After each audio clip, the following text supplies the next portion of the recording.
Kung aaminin ni Jinwoo ang pagkakamali at mag-surrender, bibigyan daw niya ito ng chance para mabuhay. Ngunit ang naging sagot ng ating bida ay isang matinding middle finger. Nagalit si Thomas Andre sa panginginsultong ginawa sa kanya ni Jinwoo at pagsisihan daw nito ang chance para mabuhay. Unti-unting nagbago ang katawan ni Thomas Andre, nagkapunit-punit ang damit at mas lalong lumaki ang katawan. Habang ang Scavenger Guild Hunter ay mainit na nakatitig kay Iron na handa na ring sumagupa sa laban. Habang nagkatitigan, si Song Jinwoo at Thomas Andre sabay nilang binigas ng salitang "Let's go!" Kagad nag-clash ang dalawang grupo, Scavenger Guild versus Ajin Guild, Shadow Soldier versus Hunter.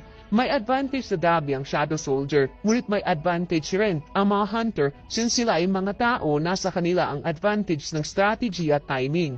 Gumawa ng defense positioning ang Scavenger Guild. Sa pamamagitan nito, nakabuo sila ng isang napakalawak na creation magic shield, habang mabilis na sumalakay ang mga Shadow Soldier. Hindi nakapasok ang mga Shadow Soldier dahil parang pader ang shield na ginawa ng Scavenger Guild sa sobrang laki kaya tumilapon lamang ang mga ito. Ngunit mayroon din namang mga Shadow Soldier na kayang lumipad para pasukin ang kalaban. Subalit pahirapan pa rin para sa mga Shadow Soldier dahil wasap ang aabutin nila kay Thomas Andre. Napansin ni Thomas Andre si Toss na naka-giant mode habang gumagamit ito ng magic spell, Hame of Protection. Itinuon niya ang kanyang lakas sa paa upang makatalon ng mataas, kaya basag ang shield ni Toss at wasak ang ulo nito. Naglanding si Thomas Andre sa itaas ng gusali, habang si Jinwoo ay kalmado lamang nakatayo at isa-isa niyang pinatumba ang mga hunter na gustong sumubok na kalabanin siya. Ngunit napansin niyang paparating na si Thomas Andre sa kanya. Kagad nagdash si Iron upang harangan gamit ang malaking shield. Ngunit pasimpleng binalibag ni Thomas Andre si Iron sa lakas ng braso nito. Subalit nagulat si Thomas Andre dahil biglang nawala si Jinwoo at napansin niyang nasa tabi na pala ang ating bida.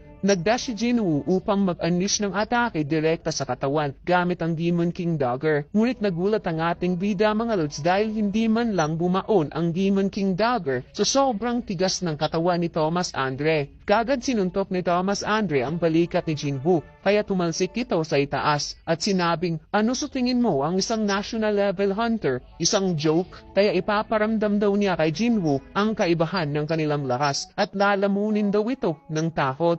Ginamit ni Thomas Andre ang isang skills upang kontrolin ang katawan ni Jinwoo sa itaas at napansin ng ating bida na isa itong telekinesis, kaya ginamit din niya ang Commander Authority upang i-smash si Andre sa ground. Napawat dahil si Thomas Andre sa kanyang naramdaman dahil parang dinurog daw ang kanyang buong katawan papunta sa lupa at kahit hinila niya si Jinwoo gamit ang telekinesis, naghanda pa rin ito ng suntok papunta sa kanya. Sa pulang mukha ni Thomas Andre sa suntok ni Jinwoo, kaya muli itong tumalsik at napansin niyang dumugo ang kanyang bibig. Nagdash na naman si Jinwoo sa harap ni Thomas Andre at sinabing, "Anong sinabi mo kanina? Ipaparamdam mo ang kaibahan ng ating lakas at lalamunin sa takot." Kaya nagsagawa ng mabilis na atake si Jinwoo sa iba't ibang parte ng katawan nito.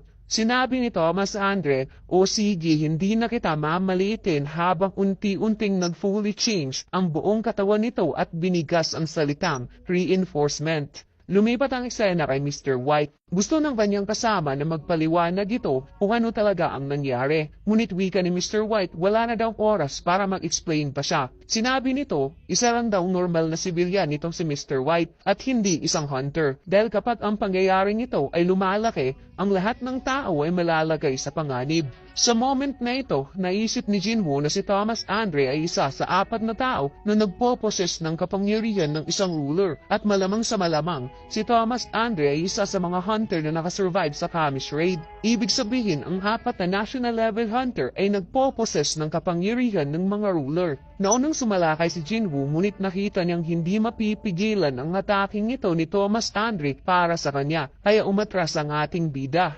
Nag-collapse ang buong ground to the point na dinurog talaga niya ang lupa na kinatatayuan niya. Nagulat si Jinwoo sa kanyang nakita dahil naghanda si Thomas Andre ng napaka-unusual na skills. Isang maliit na bulang itim ang nasa kamay ni Andre at binigas ang salitang capture. Nagkagulo ang lahat ng mga hunter at nagsisitakbuhan at sinabing lumayo na sila kaagad kay Thomas Andre. Ang maliit na bolang itim kanina, ngayon ay sobrang laki na. At makikitang hinigop nito ang lahat ng nasa paligid dahil ito pala ay isang black hole. Hindi makapaniwala si Jinwoo na kayang gumawa ng black hole ni Thomas Andre at kung hindi dahil sa Commander Authority, kanina pa siyang nahigop. Inobserve ng black hole ang lahat ng nasa paligid nito kaya nawasak ang mga gusali at iba pang object. Maya-maya, tapos na ang black hole at nabura ang lahat ng nasa paligid ni Thomas Andre at sinabi niyang hindi na siya magmimintis sa pagkakataon na ito habang tinititigan si Jinwoo.